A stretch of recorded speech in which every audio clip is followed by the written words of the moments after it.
Bonjour, j'espère que vous allez bien, j'espère que vous êtes en forme. Cette semaine, une cliente m'a laissé un avis négatif sur Google. Bim! Voilà, elle n'était pas contente du travail que l'on a fait ensemble et du coup, elle s'est dit voilà, je vais me lâcher un petit peu. Et pour moi, en fait, c'est l'occasion de faire une vidéo sur ce phénomène et surtout ce qu'il y a derrière. Alors déjà, ce qu'il faut savoir, c'est que c'est très facile d'avoir des avis négatifs, parce que les gens, dès qu'il y a quelque chose qui leur plaît pas, ils vous lâchent un avis négatif. Par contre, c'est bizarrement assez difficile d'avoir des avis positifs. Je ne sais pas si vous avez une activité qui est vue sur Internet, mais même quand les gens ils sont très contents, c'est rare en fait qu'ils laissent des avis positifs. En tant que thérapeute, en tant que coach, des fois j'ai des gens qui me disent voilà, vous avez changé ma vie, voilà, ça sera jamais plus pareil, je sais pas comment faire pour vous remercier, etc. Mais c'est pas pour autant qu'ils vont laisser un avis positif parce que bon, voilà, ils ont leur vie et puis ils passent à autre chose aussi. Et donc, beaucoup plus facile d'avoir des avis négatifs que positifs, ce qui permet de relativiser aussi hein, quand on voit des avis sur Internet, même pour un resto, pour un hôtel, etc. On a tendance hein, tous à regarder tout de suite les avis négatifs, mais bon voilà, il faut quand même relativiser parce que l'esprit humain est fait comme ça. On a plus facilement tendance à faire des critiques négatives qu'à faire des remerciements ou des critiques positives. Et bon, pour revenir à cette cliente, elle n'était pas contente parce que dans la thérapie qu'on a fait ensemble, je l'ai un petit peu bousculée, j'ai un petit peu été rude avec elle pour la faire sortir un petit peu de sa zone de confort.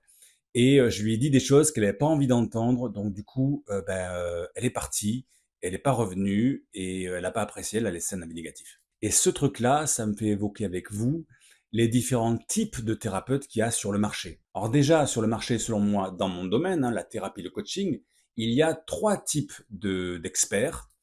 Il y a les thérapeutes, les coachs qui sont incompétents. Et puis, il y a les thérapeutes, les coachs qui sont gentils. Et puis, il y a ceux qui sont plutôt méchants, on va dire. En vrai, ils sont pas méchants, mais ils sont un petit peu comme moi. Alors, les thérapeutes incompétents, c'est, selon moi, les thérapeutes ou les coachs qui ont moins de 5 ans d'expérience. On est dans un monde aujourd'hui où tout le monde a envie de se réorienter parce qu'on n'a pas de travail ou parce que le travail ne nous plaît pas. Alors, il y a un moment donné, on a envie de faire autre chose.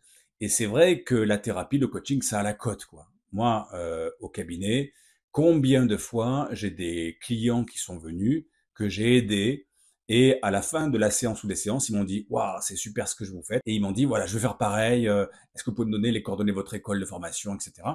Et moi, dans ma pratique à moi, je pense que j'ai au moins inspiré, je sais pas, peut-être une dizaine, une quinzaine de personnes qui sont devenues thérapeutes ou coachs comme moi ensuite. Alors ça, c'est les gens que je connais, hein, mais je suis sûr que peut-être il y en a deux ou trois fois plus qui sont venus me voir et qui après sont devenus thérapeutes et coachs.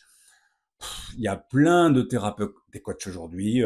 Le marché est saturé. Moi, je vois à Colomiers où je travaille ou à Montpellier, il y a au moins 250 hypnothérapeutes, coachs, etc. Vraiment, il y en a de partout. Euh, Ils gagnent pas leur vie avec ça, clairement, parce que le marché est trop concurrentiel. Mais qui gagne sa vie avec ça, c'est surtout les écoles de coaching ou d'hypnothérapie qui forment à l'appel des coachs chaque année par centaines.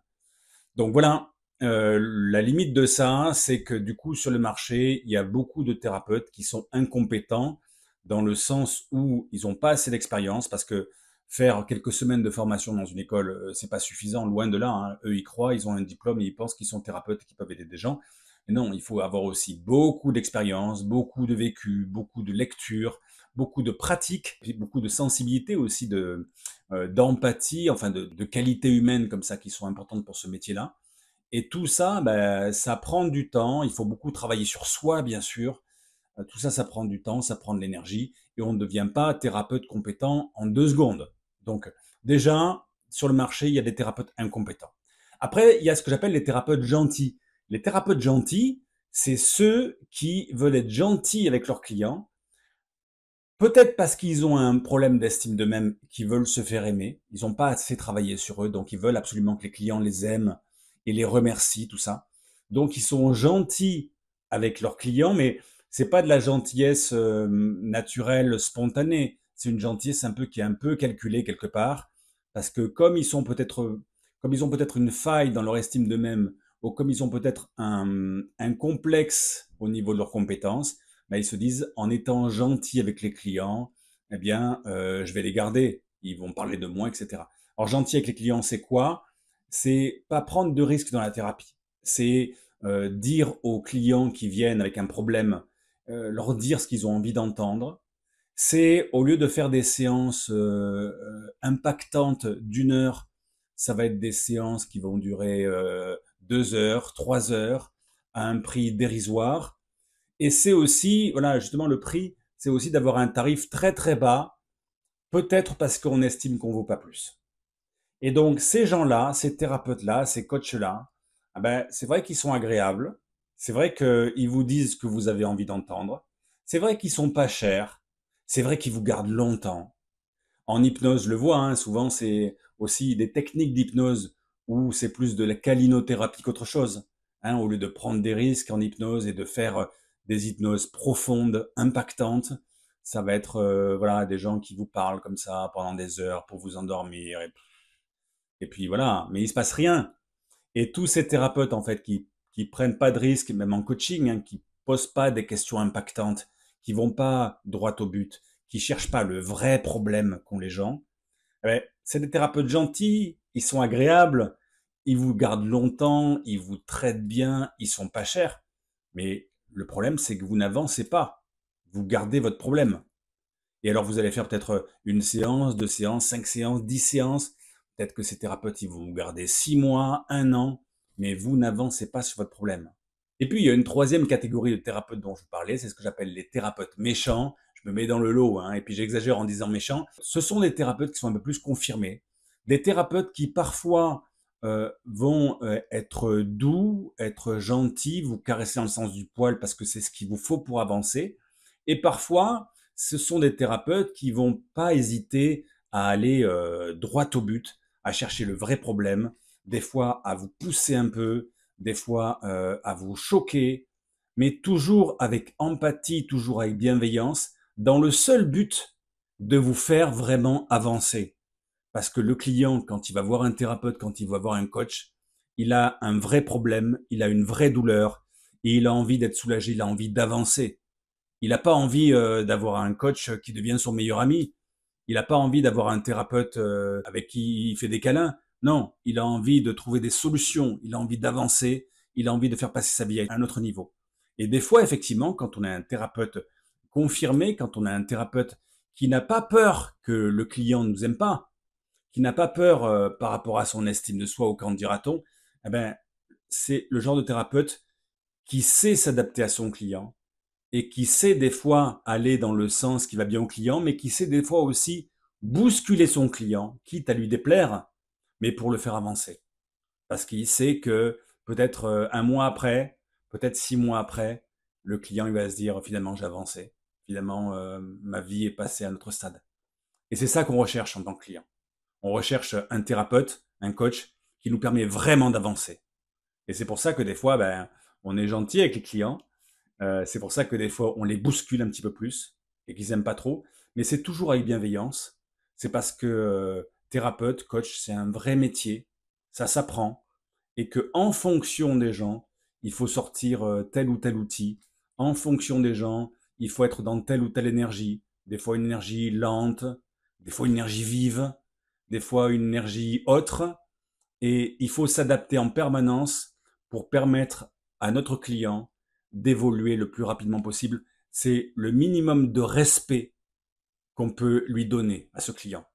Le client, quand il vient nous voir en cabinet, voilà, il décide de nous faire confiance, il nous parle de sa vie, de choses intimes, il nous paye pour ça. Le minimum qu'on doit faire, c'est de le faire avancer le plus possible, quitte des fois à un petit peu le choquer. Et puis le changement, c'est souvent par définition inconfortable. Toutes les choses que vous avez appris dans votre vie, souvent, ça a été dans l'effort, hein, les tables de multiplication, apprendre à écrire, apprendre à lire, apprendre à marcher. Les meilleurs profs ou les meilleurs instituteurs à l'école sont souvent été les plus durs. Hein. Moi, je me rappelle en CM1, oui, en CM1, ça remonte pas hier, hein, j'avais 8 ans, un truc comme ça, donc ça remonte à presque 50 ans bientôt. Il y avait Monsieur Auriol, le pauvre homme maintenant, il est mort depuis longtemps. Monsieur Auriol, c'était mon instituteur en CM1, et il était super dur, Monsieur Auriol. Hein. Il prenait les pattes comme ça, et puis il tirait un petit peu les cheveux, il mettait au piquet, il faisait peur, mais n'empêche que Monsieur Auriol, il m'a appris les verbes du troisième groupe, et 50 ans après, quand je conjugue un verbe du troisième groupe, eh bien, je pense à lui. C'est un truc de fou. Monsieur Auriol, quoi. Mais sans lui, j'aurais pas appris ça. Et puis bien d'autres choses qu'il m'a appris dans le calcul, etc. Et si Monsieur Auriol, il avait été tout gentil avec moi, probablement que je me rappellerais pas aujourd'hui de lui. Probablement que je ne saurais pas faire ces opérations ou conjuguer ces verbes comme j'ai toujours su le faire à partir de ce moment-là et le reste de ma vie. Donc l'évolution, le changement, c'est par nature inconfortable et ça veut dire aussi que ça demande de l'engagement. Parce que déjà, changer pour un client, c'est pas facile parce que il faut se remettre en question. Hein. Il faut sortir de son mode victimisation où j'ai un problème, mais c'est à cause des autres que j'ai un problème, au mode responsabilité où j'ai un problème, mais si j'ai un problème, c'est probablement en grande partie à cause de moi. Donc ça, sortir de la victimisation pour se responsabiliser, c'est la première chose à faire pour commencer à changer. Et ça, c'est inconfortable, c'est pas facile. Et puis changer aussi, ça demande de pouvoir entendre des vérités qui sont pas faciles à entendre. Comme cette cliente là qui était pas contente parce que je lui ai dit des vérités qu'elle n'avait pas envie d'entendre. Et c'est pour ça qu'elle a arrêté la thérapie, parce qu'elle n'était pas prête à entendre ce qu'elle avait besoin d'entendre. Mais c'est vrai que c'est pas facile de vivre ça et de recevoir ce type d'informations. Et puis de manière générale, le changement c'est compliqué aussi parce que le changement c'est pourquoi au fond? C'est pour travailler à son bonheur parce qu'on est tous différents et on veut tous être un petit peu plus heureux. Et le bonheur c'est du taf en fait. Le bonheur c'est du boulot. Je pense pas qu'il y ait des gens qui naissent naturellement heureux. Je pense que le bonheur, c'est un travail de chaque instant. Il faut effectivement des fois passer par de la thérapie, passer par du coaching, se remettre en question, comme on disait, entendre des vérités qu'on n'a pas envie d'entendre, se responsabiliser, rencontrer des coachs et thérapeutes qui nous bougent. Donc c'est du boulot, mais c'est aussi le bonheur, c'est aussi prendre des fois des décisions qui sont compliquées. Le bonheur, c'est aussi faire des choix, et c'est parfois pas facile de faire des choix. Le bonheur, c'est se considérer comme le patron et la patronne, et faire des choses, faire un travail, prendre des décisions, faire des choix qui vont nous amener après à être plus heureux. Et dans le cadre de ce travail du bonheur de chacun, eh bien, effectivement, en tant que thérapeute, en tant que coach, je suis là pour aider les gens qui le souhaitent. Et j'adore faire ce métier parce que justement, ça permet à chacun d'être un petit peu plus heureux. Donc, quoi de plus important que le bonheur, quoi. Donc, moralité, merci à cette cliente qui m'a lâché un avis négatif. Merci de la confiance qu'elle m'a fait et du travail qu'on a fait ensemble. Je souhaite du plus profond de mon cœur que ce travail-là, même si sur le moment ça ne lui a pas plu, eh bien ça fasse son chemin dans sa tête et que ça lui permette vraiment d'avancer. J'espère que cette vidéo vous a plu, vous a intéressé. Si c'est le cas, n'hésitez pas à lâcher un petit pouce. Si c'est pas le cas, vous faites comme cette dame, vous lâchez un pouce à l'envers. Et puis, si vous avez des questions, si vous avez des commentaires à faire par rapport à la recherche du bonheur, à la thérapie, par rapport au coaching ou tout ça, vous pouvez aussi laisser vos commentaires ou vos questions sous la vidéo et je serai ravi de partager avec vous si vous le souhaitez. Je vous dis à bientôt pour une prochaine vidéo. Bye bye.